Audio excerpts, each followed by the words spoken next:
DPRD yang banyak ibu-ibu di dalam, itu pengambilan keputusan biasanya lebih cepat, lebih Masa sih, lancar. Bapak? Karena dia bisa lunakkan itu argumentasi yang itu dari bapak-bapak yang kuat itu bisa dilemahkan. Memang perempuan itu luar biasa gitu. Skillnya itu kadang yang tidak terlihat di Betul. di radar itu Coba tuh. bandingkan dengan DPRD yang anggota DPRD semua laki-laki. Itu pasti berantem lebih banyak itu, Pak. Masa sih, Bapak? Ya, kalau Masa ngambil sih? keputusan.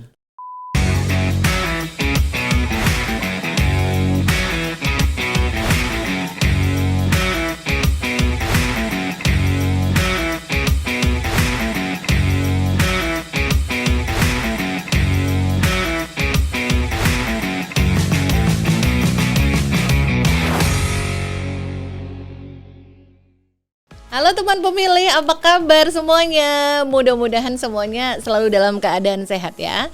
Dan senang sekali kita semua bisa bertemu kembali untuk podcast KPU RI dan tentu saja hanya di kanal YouTube Komisi Pemilihan Umum Republik Indonesia. Teman pemilih mudah-mudahan selalu dalam keadaan sehat ya. Seperti kita juga yang ada di studio podcast KPU RI, semuanya dalam keadaan sehat dan happy, bersemangat untuk menyambut tamu spesial yang akan hadir di podcast KPU RI untuk episode kali ini.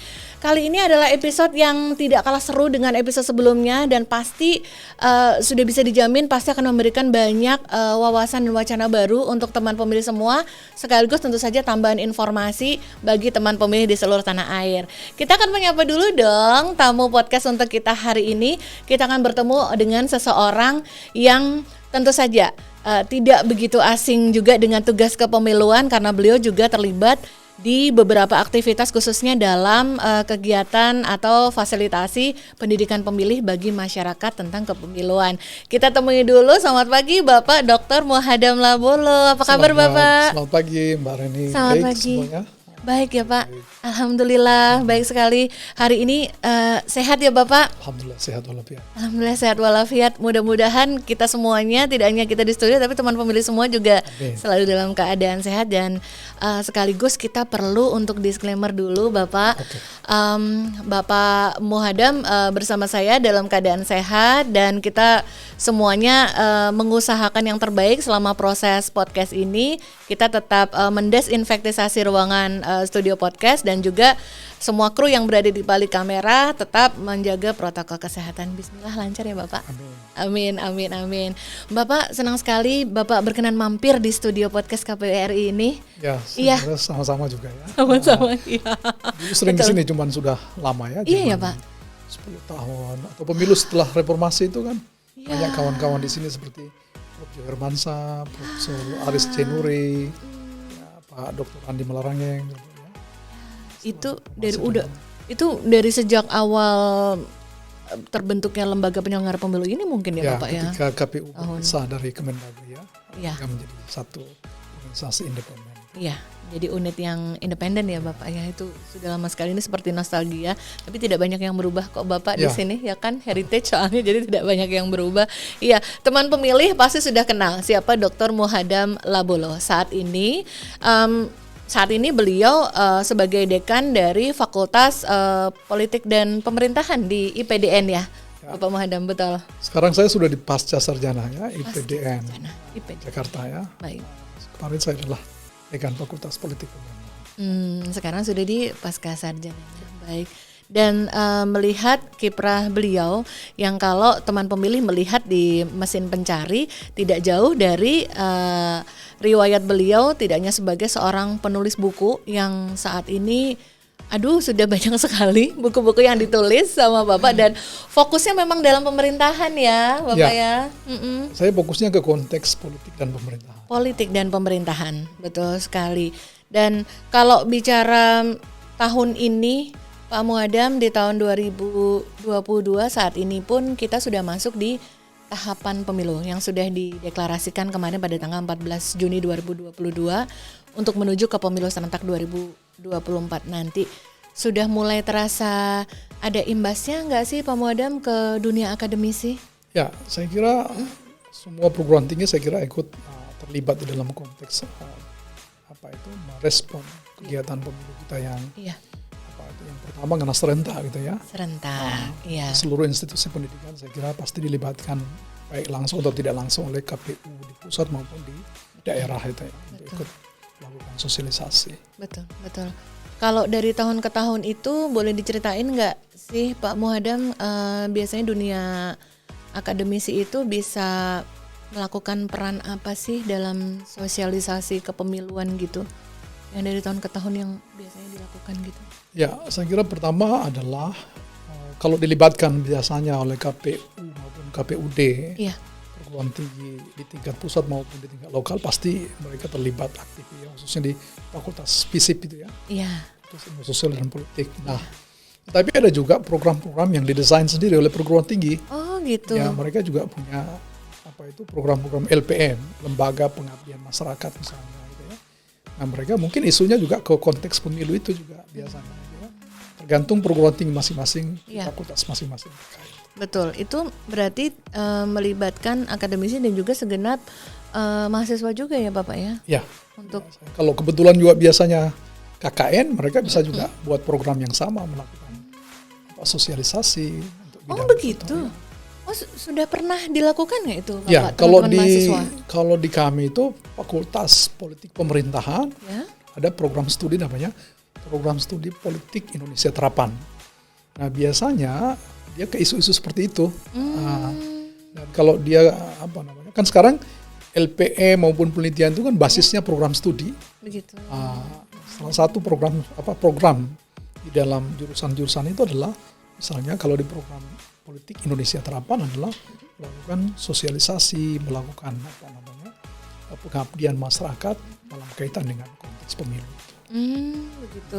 Itu kira-kira sudah berapa pemilu berjalan nih Bapak, yang teman-teman mahasiswa tuh bisa melakukan program-program KKN-nya itu bisa menyentuh sosialisasi kepemilian itu? Mungkin 2 pemilu terakhir atau udah sejak lama gitu? Oh, saya kira untuk pemilu terakhir kemarin itu ya.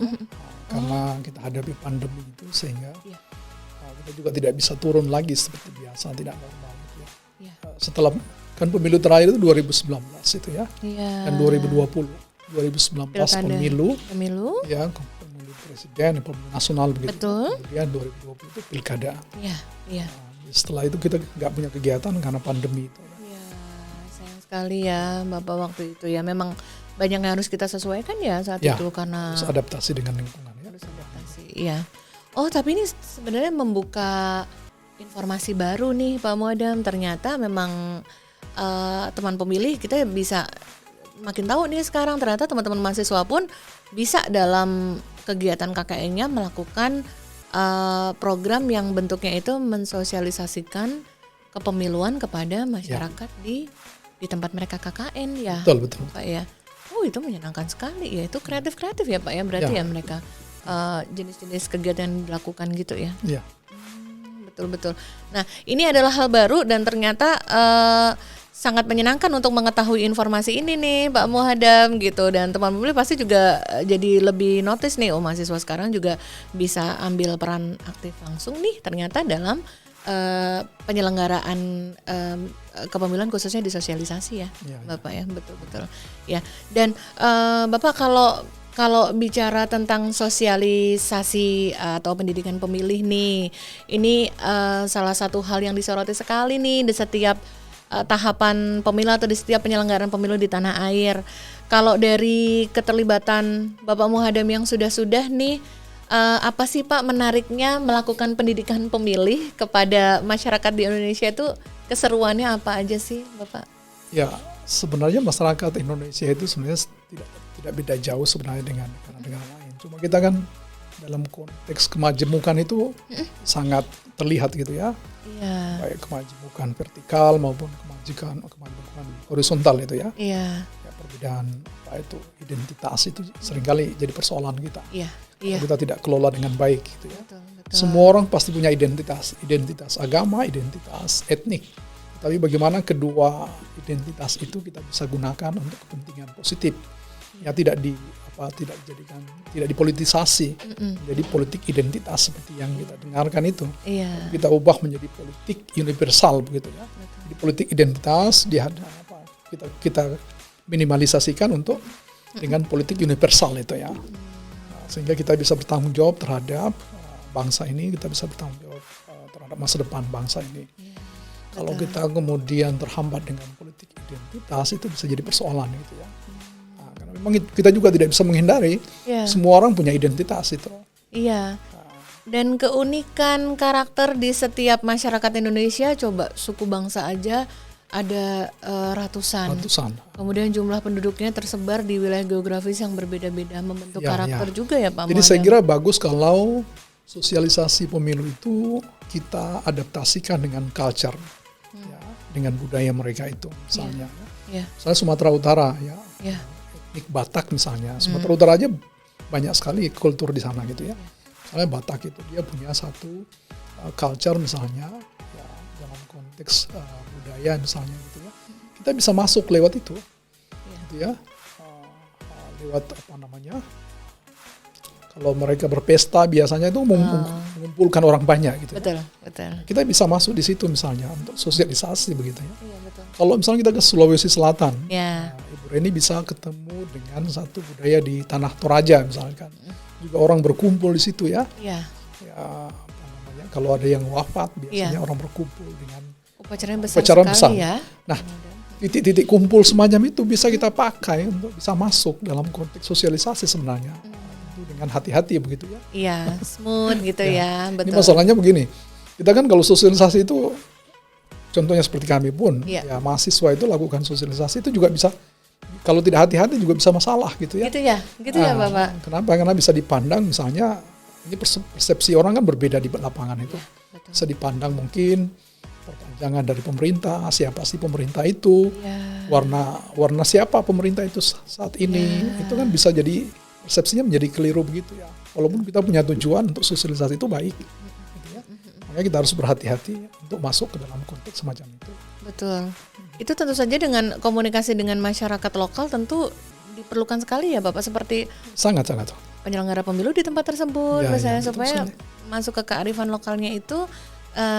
Jangan sampai ada yang merasa tersinggung atau mengurangi persepsi-persepsi yang negatif gitu ya. Pak Muadam ya. Betul, karena tidak semua niat baik itu kadang-kadang kalau situasinya kurang pas kan kadang-kadang bisa disangka. Betul sekali ya. Betul sekali ya.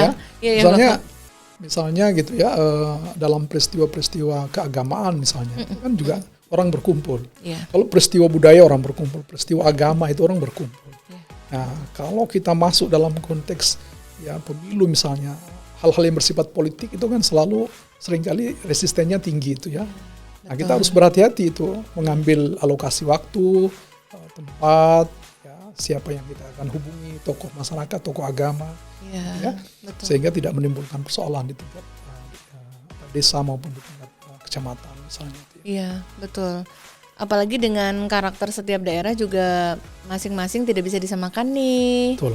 Pak Muadam, yang seperti di Indonesia Tengah mungkin agak punya kekhasan sendiri berbeda dengan Indonesia Barat gitu. Jadi kayak tetap harus disesuaikan dengan adat atau kearifan lokal lah ya, bisa dibilang seperti itu ya Pak Muadam ya. Iya betul. Kita ingat misalnya dulu ketika orang sulit sekali untuk melakukan sosialisasi terhadap keluarga berencana ya, tahun 80-an itu kan, ketika program itu dilakukan oleh rezim Orde Baru itu kan sulit diterima. Sulit ya ketika itu tetapi, keluarga berencana itu bisa diterima melalui pendekatan kultural sehingga bisa diterima. Nah, saya kira pemilu ini pun kalau kita masuk dengan pendekatan itu, insya Allah bisa diterima dengan baik.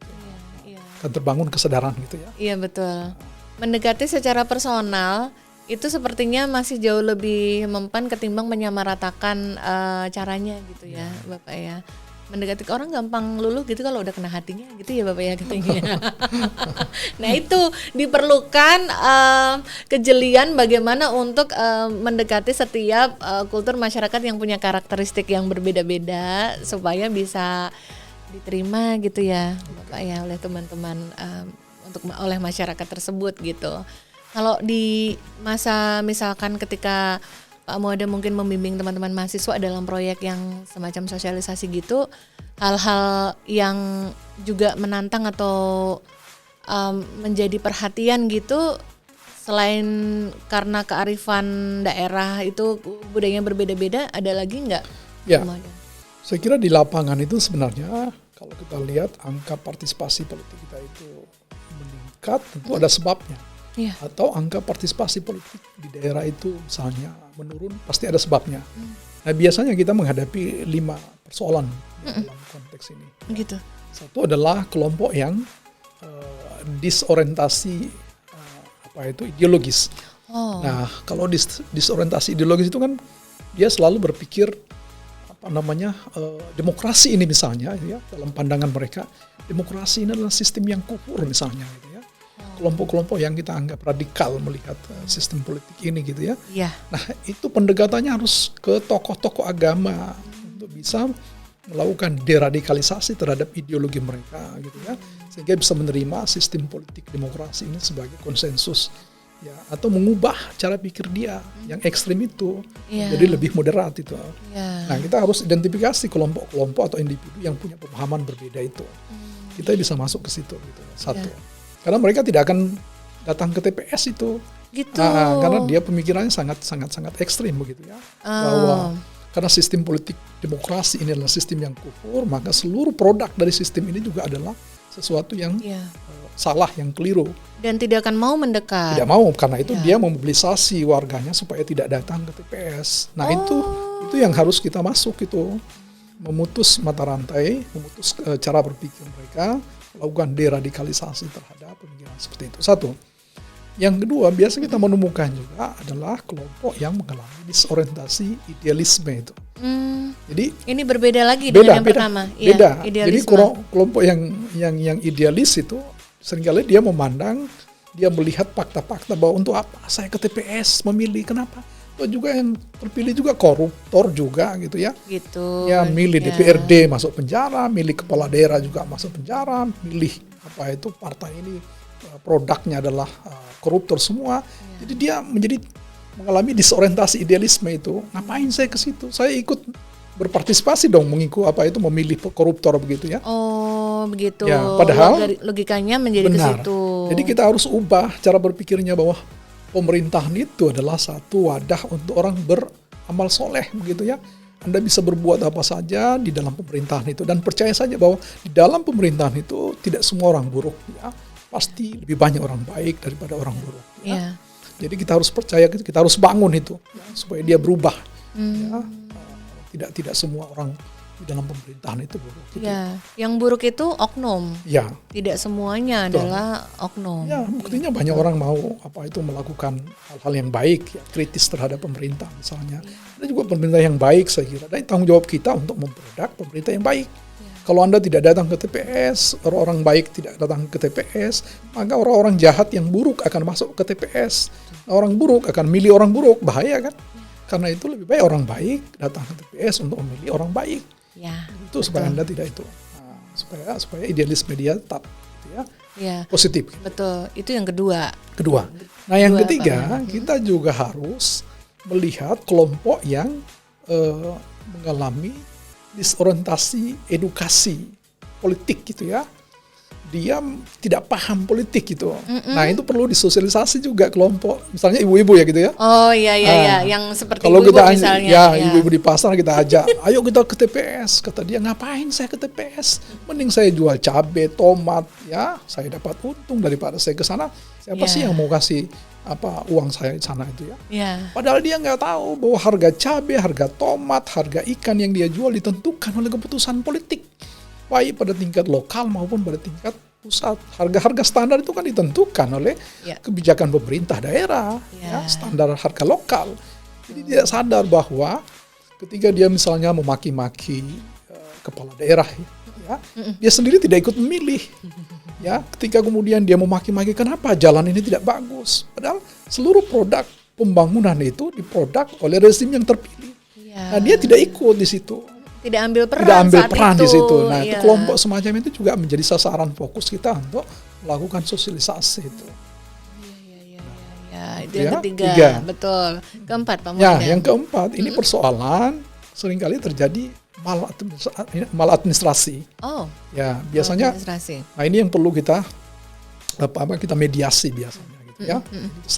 Misalnya karena satu desa itu misalnya tidak pilih si kepala desa yang terpilih sekarang ini, maka si kepala desa barangkali dia tidak tidak berikan perhatian terhadap warga tersebut, ya, sehingga mereka menjadi apatis dengan pemerintah itu. Udah ngerasa nggak diperhatikan nih, gitu, gara-gara kita nggak milih. Bahkan tidak didaftar sebagai tidak didaftar sebagai pemilih misalnya. Gitu. Karena bertengkar misalnya dengan kepala desa di situ, bertengkar dengan rezim yang berkuasa di situ, sehingga dia mengalami diskriminasi. Gitu. Ketika datang ke TPS, saya mau memilih, tidak ada nama Anda, ngapain Anda memilih? Ya.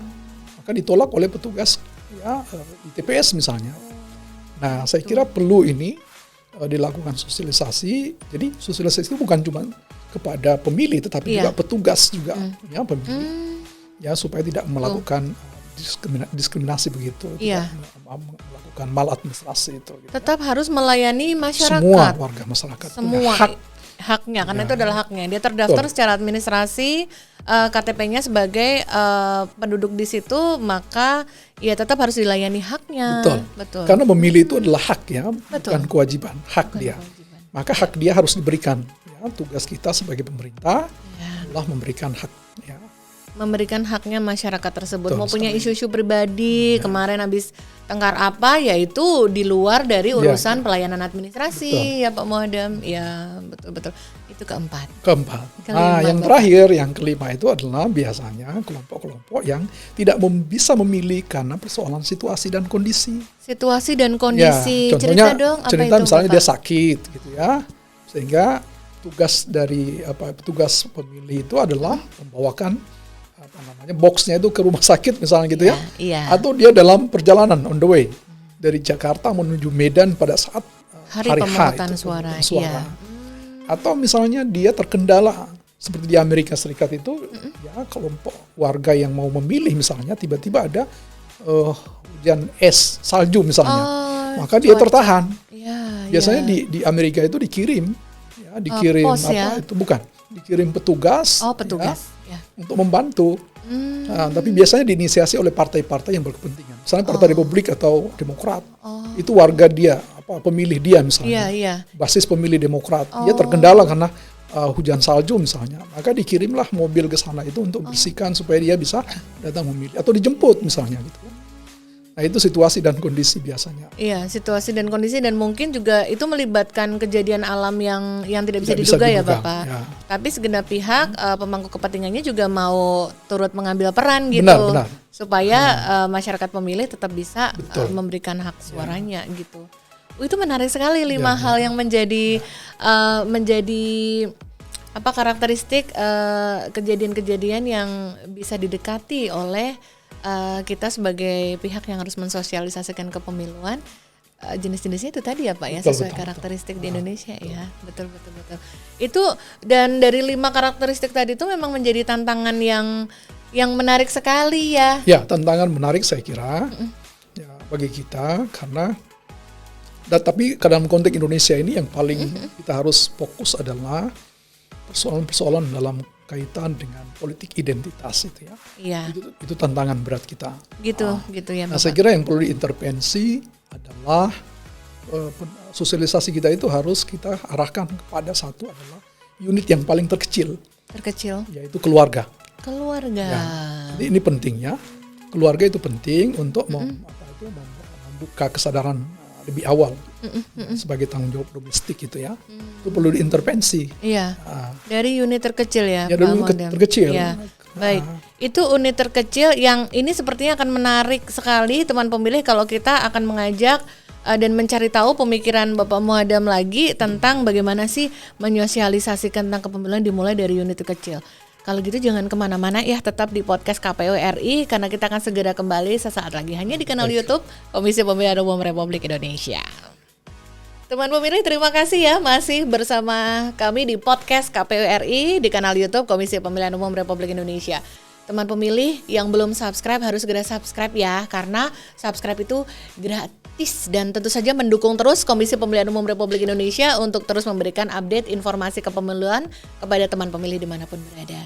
Kita masih bersama dengan tamu spesial kita minggu ini, yaitu Bapak Dr. Muhadam Lobolo dari IPDN. Beliau banyak menulis buku dan memang fokusnya memang di politik dan pemerintahan. Dan beliau sudah terlibat sejak lama bersama Komisi Pemilihan Umum untuk banyak memberikan input-input khususnya dalam pendidikan pemilih. Bapak, kita mau menarik cerita lagi dari yang tadi di segmen sebelum ini tuh Bapak Muadam udah sempat bercerita tentang sosialisasi untuk pendidikan pemilih itu yang terbaik itu adalah menyasar di unit terkecil yaitu keluarga. Ceritain dong Bapak, itu seperti apa spesifikasinya?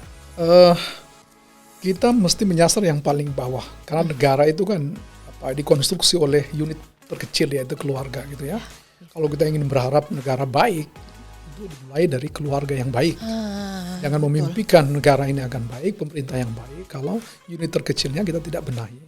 Nah, kesadaran dalam konteks memilih tadi itu mesti dibangun pada unit terkecil dulu, saya kira keluarga. Jadi kita di desa itu misalnya di kecamatan itu kan ada Dasawisma, ya ada Posyandu. Yang fokusnya ke keluarga semua itu, unit-unit itu kan. Ada Dasawisma 8 itu keluarga misalnya kan. Atau Posyandu misalnya gitu ya. Itu kan dia mobilisasi keluarga-keluarga kecil, unit-unit kecil itu. Nah, kita bisa masuk pada level yang paling bawah itu untuk membangun kesadaran soal tanggung jawab pemilu itu, saya kira dengan program-program itu. Jadi banyak mengajak bertemu gitu ya Bapak, bertukar cerita, membagikan pengalaman, kayak diberi tambahan knowledge atau pengetahuan gitu ya Bapak biasanya ya. Karena mereka itu rentan sekali, ide mereka itu, imajinasi mereka itu diporak-porandakan oleh kelompok-kelompok yang saya ceritakan tadi, misalnya kelompok yang mengalami disorientasi ideologis gitu ya. Atau idealisme tadi, ngapain kita pergi memilih. Nah itu loh Bapak, kalau udah ada kata-kata ngapain gitu. Ibu-ibu berkumpul gitu di Posyandu, terus sambil urus bayinya, terus ada satu oknum yang bilang, ngapain Bu ke TPS gitu. Udahlah gitu, orang udah gampang ambiar ya Pak, bahasanya sekarang ya, gampang ambiar keyakinannya gitu. Dan biasanya kalau ibu-ibu itu ya, itu lebih efektif untuk mengajak bapaknya ke TPS misalnya gitu ya. Mengajak anaknya untuk ikut pemilu. Oh, jadi ibu yang lebih kuat pengaruhnya. Jelas gitu ya, lebih kuat pengaruhnya itu. Ya, dia bisa menguatkan yang lemah, bisa melemahkan yang kuat, tergantung ibu itu. Jadi sasaran kita ke ibu itu ya sebenarnya. Itu kuat yang luar biasa Bapak, bisa melemahkan yang kuat, bisa menguatkan yang lemah. Itulah ibu Indonesia. Coba lihat ya, DPRD yang banyak ibu-ibu di dalam, itu pengambilan keputusan biasanya lebih cepat, lebih lancar. Sih, Bapak? Karena dia bisa lunakkan itu argumentasi yang itu dari bapak-bapak yang kuat itu bisa dilemahkan. Memang perempuan itu luar biasa gitu, skillnya itu kadang yang tidak terlihat di radar itu. Coba bandingkan dengan DPRD yang anggota DPRD semua laki-laki, itu pasti berantem lebih banyak itu Pak.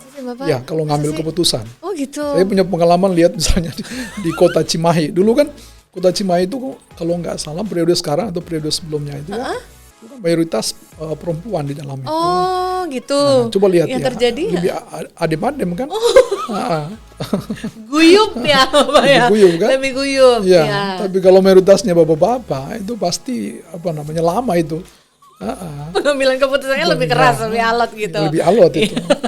Ini patut dicatat loh teman pemilih. Dalam sebuah keluarga berarti tadi sebelum Pak Muadam mengungkapkan tadi sebenarnya saya mau nanya Bapak, sebenarnya yang paling efektif itu kalau di keluarga yang dideketin yang ibunya apa yang bapaknya nih? Sudah terjawab duluan ya Bapak. Pasti ibu gitu. Itu yang tokoh sentral yang memang paling strategis memang ya Bapak ya untuk dideketin, ditanamkan pemahaman-pemahaman yang kita harapkan bisa lebih melunak dan bisa mempengaruhi tidak hanya pasangan, kesadaran pemilu, betul sekali. Kemudian ke anak-anaknya juga, ya betul. Jadi ibu ya Pak ya fokus dan pada keluarga. Kalau kita lihat komposisi di Indonesia ini kan lebih banyak perempuan daripada laki-laki. Iya. Nah, kenapa Anda tidak manfaatkan populasi perempuan yang banyak itu sebagai pendobrak membangun kesadaran kolektif tentang pemilu itu. Betul. Dan jujur harus diakui jauh lebih mudah ibaratnya tuh Pak kalau membuatkan forum itu lebih mudah forum ibu-ibu ya Pak ya. Betul. Lebih lunak, lebih mudah pakai pakai acara atau kegiatan yang sifatnya tuh lebih disukai ibu-ibu itu jauh lebih banyak alternatifnya. Betul. Politik itu akan lebih lunak. Coba Anda berikan kesempatan kepada ibu-ibu. itu politik akan lebih lunak, tidak kelihatan kasar itu ya. Kelihatan Karena sebenarnya politik itu kan kasar sebenarnya gitu ya. Ya. Dulu tidak ada dalam sistem politik yang tradisional. Orang kalau mau jadi pemimpin, dia nggak usah masuk partai politik. Ya, misalnya si Ken Arok pengen jadi pemimpin Singosari. Ya. Dibunuh saja si Tunggul Ametung misalnya gitu ya. Karena tidak perlu partai politik. Ya, transisi kekuasaan itu berjalan dengan kasar, dengan jahat gitu ya. Darah-darah gitu ya. Nah, di dalam sistem politik modern kan ada partai politik gitu ya. Nah, kita lunakkan itu partai, kesan yang kasar, yang kurang baik. Coba tampilkan ibu-ibu itu, pasti lebih lunak, lebih bagus kelihatan politik. Oh gitu, ya itulah sebabnya kenapa banyak sekali tokoh-tokoh sentral yang juga mendorong sebenarnya lebih banyak keterlibatan perempuan dalam penyelenggaraan negara. Betul gitu. Sekali. Iya ya, Pak Muadam ya. Wow, ibu-ibu perempuan, aku padamu. Harus semangat memang ya. Baik, itu adalah titik tuju utama yang paling kecil dari negara, yaitu keluarga. Ada yang berikutnya yang bisa disasar nggak Pak? Nah, yang kedua saya kira adalah institusi pendidikan. Sangat efektif saya kira untuk membangun kesadaran tentang pemilu itu. Ya. Baik itu pendidikan formal maupun pendidikan non formal. Kita mesti ke situ. Karena itu program-program kita harus nyasar ke situ. Makanya ada program go to school, go to campus, gitu ya. Betul. Nah, itu penting sekali. Ya. Karena yang bisa membangun, merubah kesadaran tadi, yang idealisme tadi, disorientasi idealisme tadi, bahwa politik itu kotor, politik itu jahat, ngapain kita ke TPS, itu bisa diubah lewat pendidikan. Dan itu tanggung jawab dosen, guru, ya. Baik di pendidikan itu dasar sampai dengan pendidikan perguruan tinggi. Itu sangat efektif saya kira. Iya betul. Tapi ini harus dipertegas peran guru dan juga sivitas itu di sekolah, di kampus itu memang harus mampu memberikan pemahaman sesuai yang benar ya, Bapak ya, sesuai pakem apa ya ibaratnya ya Bapak ya. Institusi pendidikan itu kan biasanya netral. Institusi pendidikan itu kan dia adalah institusi yang netral, dia institusi yang independen begitu ya. Jadi lebih jujur dia mau mengatakan sesuatu yang baik itu. Makanya kita percaya kepada sekolah, kepada perguruan tinggi untuk ikut terlibat di dalam membangun kesadaran pada pemilu itu. Iya. Ini tentu saja peran yang tidak bisa ditinggalkan terutama adalah yaitu tadi guru dan pengajarnya muadamnya ya, yang akan menghadapi generasi penerus bangsa ini, murid-murid, mahasiswa, supaya pemikirannya sudah turut sedikit-sedikit dipandu untuk kita bisa mengubah orang yang punya tadi pemahaman yang sangat ideologis, anti dengan pemilu, dengan sistem yang kufur, itu lewat pendidikan. Ya, baik pendidikan di formal seperti kita ini maupun pendidikan di pesantren misalnya. Bisa diubah itu. Kurikulumnya bisa kita sesuaikan, pengajarnya kita bisa sesuaikan sehingga bisa mengubah cara berpikir seperti itu. Atau pemikiran yang menganggap politik itu kotor, pemilu itu tidak baik, semua itu kita bisa ubah di dalam dunia pendidikan. Dalam dunia pendidikan, tidak bisa dipungkiri dari zaman ke zaman memang kalimat yang diucapkan oleh seorang guru, para guru kepada murid-muridnya itu jauh luar biasa didengar, kadang sama atau bahkan melebihi ketika mendengar orang tuanya sendiri kadang-kadang ya Bapak.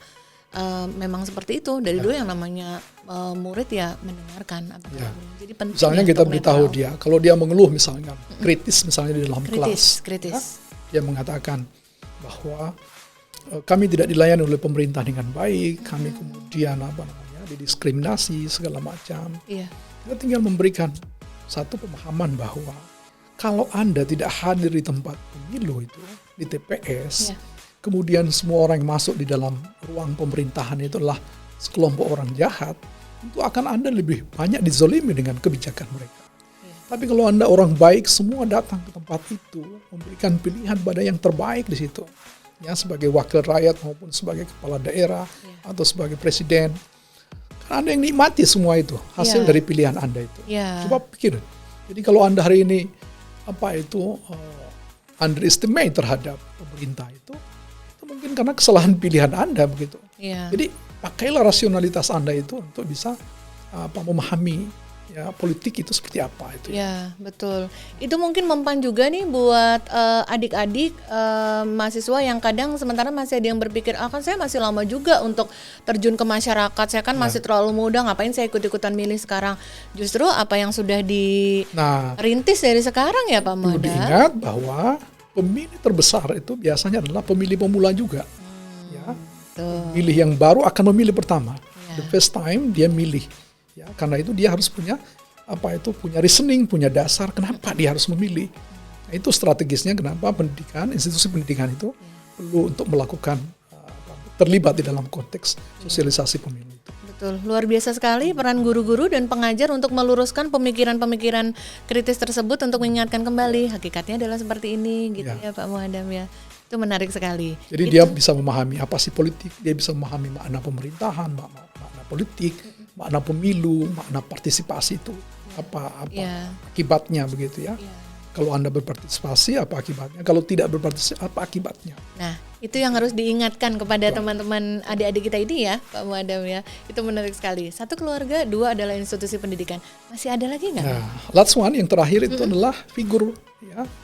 Figur. Public figure itu Public penting. Figure. Ya. Karena mereka itu menjadi role model gitu ya. Ya, kalau seorang kiai mengatakan misalnya politik itu tidak baik, itu kan basis di bawah juga akan sami'na wa ata'na misalnya gitu ya. Mengikuti. Betul. Ya. Tapi kalau Pak Kiainya dengan baik mau menerangkan tentang makna politik itu untuk kepentingan kita semuanya, kemaslahatan ya dunia dan akhirat, pasti basisnya juga akan sami'na wa ata'na gitu ya. Artis juga begitu. Artis juga ya, pemimpin-pemimpin tingkat lokal maupun pusat juga sama begitu ya. Mereka menjadi role model itu ya. Apa yang mereka katakan, apa yang mereka lakukan, apakah mereka datang ke TPS, itu kan diikuti oleh basisnya. Iya, betul. Jadi public figure, entah itu seorang pejabat, seorang selebriti, ataupun juga semua orang-orang yang memang memiliki impact atau influence gitu, bisa mempengaruhi orang ya. Benar. Bapak ya, itu penting sekali untuk bisa mau mengajak, memberikan informasi yang lurus. Betul. Supaya kemaslahatan bangsa juga tetap terjaga ya Bapak ya. Kalau di zaman sekarang apalagi bicara public figure yang misalkan mempengaruhi para pemilih pemula yang masih muda-muda ini Pak Muhaddam, nggak bisa dipungkiri kayak tokoh-tokoh selebriti yang kayak misalkan di dunia media sosial, misalkan ada selebgram, YouTuber misalkan, betul. Itu pun juga sebenarnya memegang peranan penting ya. Sangat memegang peranan penting. Sangat penting. Makanya kita juga sering melihat tuh tokoh-tokoh public figure seperti selebgram atau mungkin influencer yang ada di berbagai platform media sosial itu juga diajak gitu untuk bersama-sama memahami esensi dari pemilu atau kegiatan kebangsaan ini. Ya, public figure itu jangankan tindakan-tindakan yang luar biasa, yang biasa aja diikuti oleh basisnya. Ya, ada seorang misalnya itu ya selebgram tadi ya. Ya, malam pertama aja besok dia buka itu YouTubernya ikut semua itu. Ya, follow-nya sekian juta itu nonton tuh, menunggu dia menceritakan soal malam pertama dia menikah. Coba ya. Itu cuma hal yang daily. Benar. Padahal ya. Sekarang Bu Reni bisa bandingkan tulisan saya di sebuah artikel yang saya share misalnya. Ya, di sebuah harian misalnya itu. Paling berapa yang baca itu? Gitu. Di media online ya, di Bapak? Media online. Iya. Tapi seorang selebgram seperti begitu, ya, dia cerita soal malam pertamanya itu jutaan follower itu. Betapa dia mempengaruhi, yang betul. Iya, betul. Jadi kita bisa manfaatkan lewat situ di dalam konteks sosialisasi pemilu. Itu luar biasa sekali impact-nya ya. Makanya memang seseorang yang memang memiliki pengaruh itu memang diharapkan sekali memang bisa mengusung atau mengingatkan fanbase-nya nih atau followers-nya nih terhadap hal-hal yang esensial atau penting dalam kehidupan bermasyarakat dan berbangsa ini tentu saja ya Pak Muhaddam. 3 hal berarti menjadi sasaran tadi, itu luar biasa. Mudah-mudahan teman pemilih juga ikut notice nih, ikut mengikuti poin-poin dan juga hal baru ini yang bisa menambah wawasan kita ini. Nah, Pak Muhaddam, tadi sebelumnya kita sudah sempat cerita tentang hal-hal yang dilakukan atau disasar dalam penyelenggaraan sosialisasi pendidikan kepemiluan kepada masyarakat dalam pemilu sebelumnya. Kalau kira-kira menurut Bapak tuh untuk gelaran di 2024 nanti kan ini masa tahun itu sudah sedikit sudah bertambah. Situasi juga mungkin saja ada perubahan. Kira-kira kita akan menghadapi tantangan yang sama atau akan seperti apa ya tantangan pendidikan pemilih ke depan nih Pak? Ya, saya kira tantangan kita ada pada dua hal penting saya kira gitu. Satu adalah tantangan terhadap politik identitas tadi itu. Ya, nah politik identitas itu bergantung sekarang siapa pasangan-pasangan yang akan masuk di dalam kontestasi pemilu itu. Oh begitu. Gitu ya. Dia bisa memecah dia atau bisa mengintegrasikan begitu ya. Oh gitu.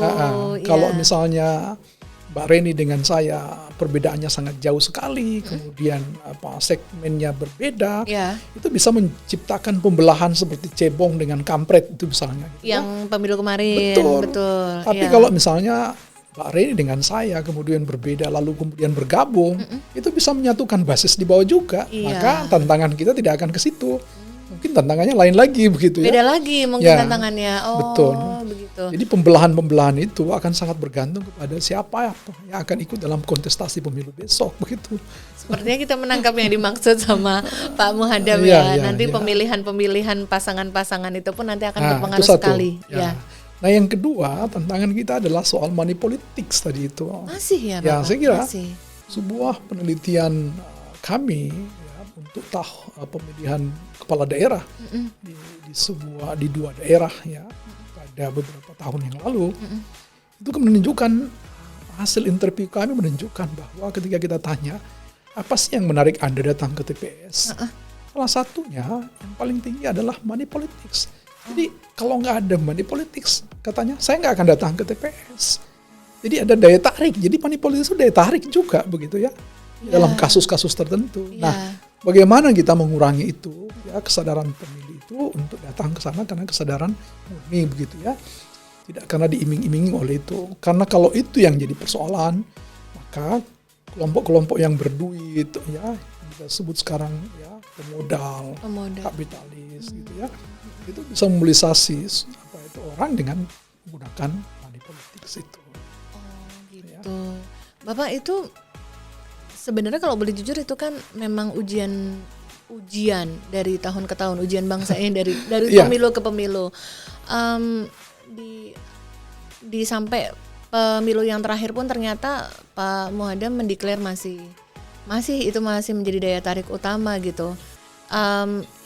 Dan kok memang sepertinya masih akan menjadi tantangan juga, ujian juga di. Saya kira akan masih jadi tantangan. Kenapa? Gitu. Karena masyarakat ini begini.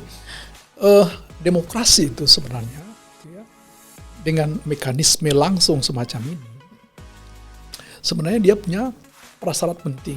Prasyaratnya minimal dia punya pendidikan yang cukup, yang kedua adalah pendapatan yang cukup. Gitu ya. Baru kita masuk pada konteks kontestasi mekanisme yang sifatnya langsung seperti sekarang ini. Gitu ya. Tapi kalau itu tidak terpenuhi, di bawah masyarakat masih lapar, kan dia secara realistis butuh itu. Iya betul. Ya, beda di Amerika misalnya, kalau Anda beri uang, ya dia anggap Anda menampar pipi Anda itu, gitu ya, karena dianggap bahwa Mbak Reni misalnya kasih uang saya supaya saya datang, menghina saya begitu. Oh, di sana mindsetnya sudah begitu ya? Karena dia punya duit misalnya, dia cukup, karena perutnya terisi misalnya gitu ya. Betul. Tapi kalau basis konstituen kita lapar, ya, lalu Anda ajak misalnya ke TPS. Dia kan berpikirnya pragmatis gitu. Ada nggak duit? Ya, makanya memilih itu tergantung NPWP, nomor piro, wani piro begitu. Itu masalah kita itu ya. Maka muncul money politics itu. Iya begitu. Iya. Sekarang bukan wani piro lagi, sudah setor piro. Wow. Kalau ikut kontestasi kepala daerah gitu. Iya. Aduh, bikin deg-degan loh jadinya. Iya. Dua hal yang harus kita fokuskan, yang harus diperhatikan untuk tantangan ke depan ya, Bapak. Memang basis pemilih pemula ini kan memang masih kita andalkan sekali akan menjadi jumlah dominan yang akan menjadi pemilih di 2024 nanti. Gitu. Kalau untuk pemilih pemula sendiri itu ada tantangan khusus nggak ya Bapak kira-kira dibanding antara pemilu nanti 2024 dengan pemilu yang sudah dilaksanakan? Ada hal-hal yang harus digugah lagi atau yang kita perlu sasar lagi untuk memilih pemula itu ada hal khusus nggak yang bisa kita catat? Ya, saya pernah diajak untuk lakukan sosialisasi pemilih pemula gitu ya di Provinsi Kalimantan Barat beberapa tahun yang lalu gitu. Iya. Basisnya itu kan SMA. Ya. SMA. Ya, kalau saya korek dari mereka apa sih? Dikorek dari pertanyaan-pertanyaan mereka itu, kalau kita bisa simpulkan, ya mereka sebenarnya masih berpikir idealisme mereka itu masih kelihatan. Mereka pengen memilih pemimpin yang baik begitu ya. Iya, betul. Nah, kalau kemudian di benak mereka, imajinasi mereka itu yang muncul adalah figur-figur yang jahat misalnya gitu ya, koruptor misalkan gitu ya, pemimpin-pemimpin yang semacam itu gitu ya, itu membuat kemudian idealismenya bisa luntur. Maka dia masuk dalam kategori yang saya bilang tadi, disorientasi idealisme itu. Nah, tugas kita untuk sosialisasi adalah membangun kepercayaan, membangun kesadaran bahwa politik itu tidak kotor, politik itu baik. Ya, politik itu dalam bahasanya para filosof ya seperti Aristoteles adalah mengurus sesuatu yang orang banyak ya untuk keselamatan ya, kemaslahatan itu ya. Jadi politik itu adalah mengurus kepentingan orang banyak, mengurus sesuatu yang bersifat kemaslahatan orang banyak gitu ya. Nah, makanya disebut dengan urusan publik. Publik itu dari bahasa Latin pub. Nah, kalau masuk di pub kan isinya kan tidak mungkin satu orang, lebih dari satu orang. Ya, ramai. Pub itu kan ramai. Ya. Ramai itu pub itu. Publik, urusan orang banyak gitu ya. Jadi mengurus politik itu mengurus kepentingan orang banyak, bukan kepentingan orang per orang, bukan. Iya, betul. Nah, itu kan tanggung jawab yang luar biasa itu. Iya. Kalau ngurus orang banyak, pahalanya lebih banyak begitu. Iya, kalau dalam perspektif agama itu daripada ngurus satu orang gitu kan. Betul. Memberikan pemahaman tentang ini sebenarnya membuka pemikiran dan memberikan lebih banyak informasi supaya mereka tidak hanya stuck pada informasi yang menyesatkan saja ya Bapak ya. Jadi jangan hanya meyakini mereka dengarnya ini isinya koruptor, pemimpin isinya koruptor misalnya kan. Tidak seperti itu, bahwa kenyataannya memang ada fakta-fakta, memang ada orang-orang yang memang berperan dalam membangun negeri ini gitu ya Bapak. Baik, menarik sekali kan teman pemilih obrolan kita tentang inovasi dalam melakukan sosialisasi atau pendidikan pemilih bersama Bapak Dr. Muhadam. Jangan kemana-mana ya, tetap di podcast KPU RI untuk bisa mendengar cerita selanjutnya dari Bapak Dr. Muhadam, tamu spesial kita pada episode kali ini. Tetap di kanal YouTube Komisi Pemilihan Umum Republik Indonesia.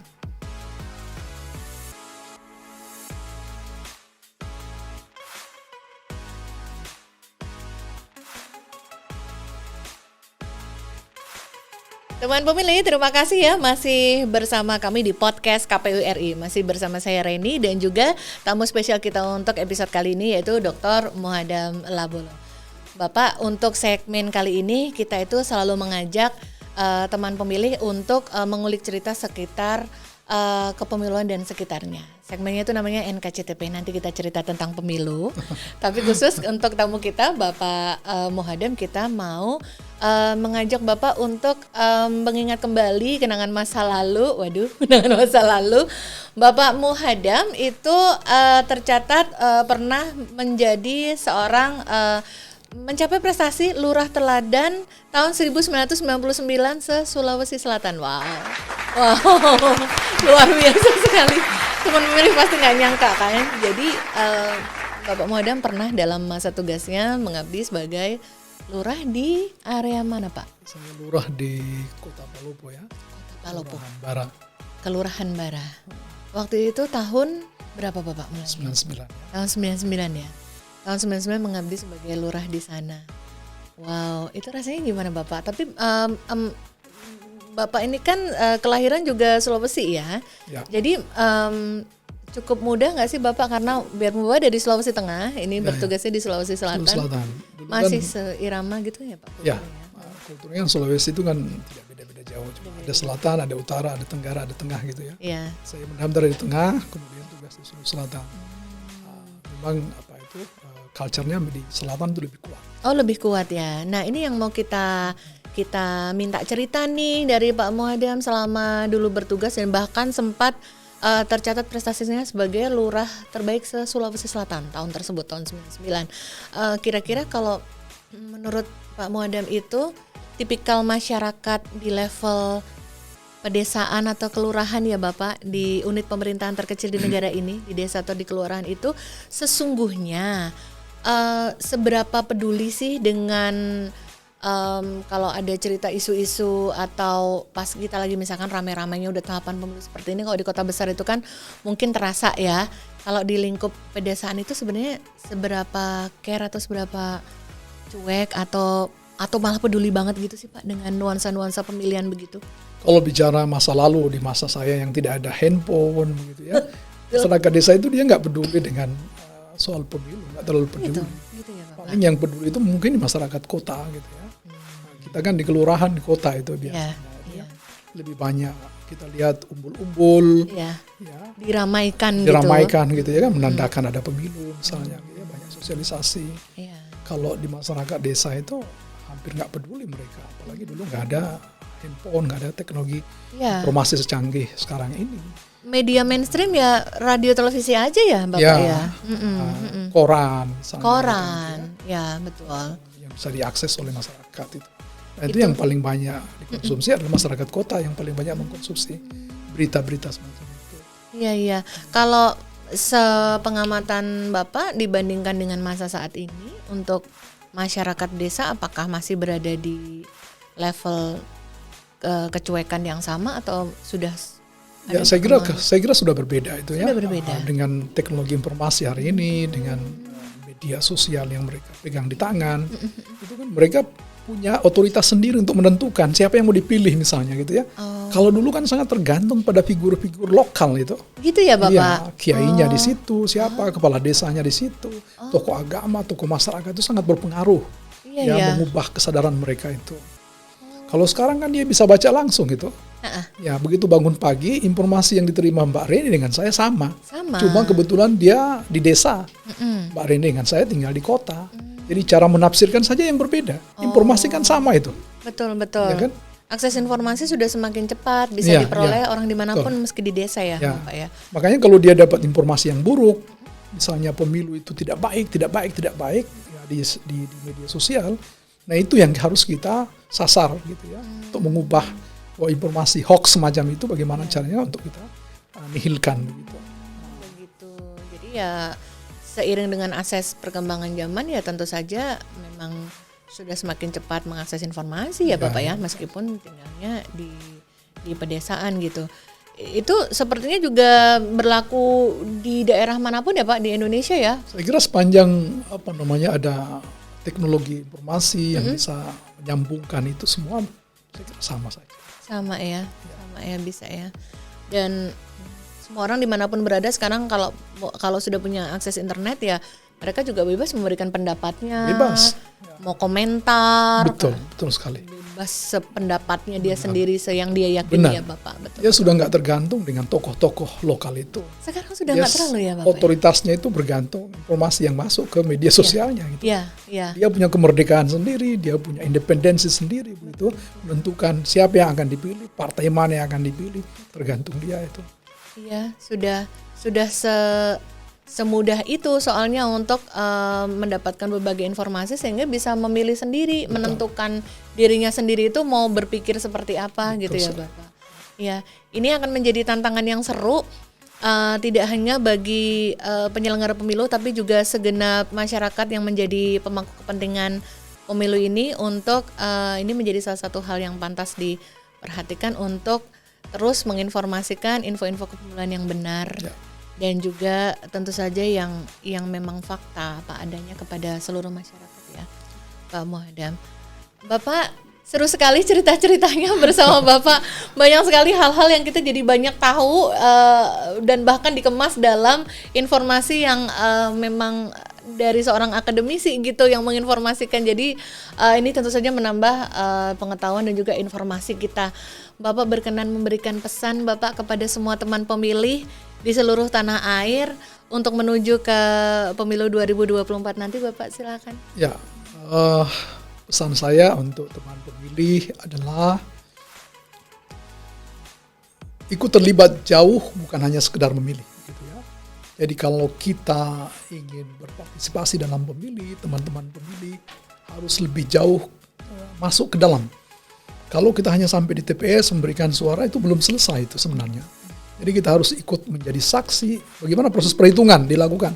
Jangan pulang dulu atau pada waktunya untuk perhitungan suara kita harus duduk di situ. supaya kita menjadi saksi kolektif terhadap siapa yang akan menang itu. Itu Pak, untuk menghindari terjadinya ketidakjujuran dalam proses perhitungan suara sampai dengan pengumuman. Nah, itu namanya tanggung jawab penuh kita sebagai teman pemilih itu. Di situ saya kira. Jadi bukan sekedar datang untuk memilih lalu kita pulang. Karena kalau kita semua semacam itu, tidak ada yang mengawasi ya, proses perhitungan sampai dengan terpilih. Nah, di situ banyak terjadi fraud, banyak terjadi kecurangan dan sebagainya itu.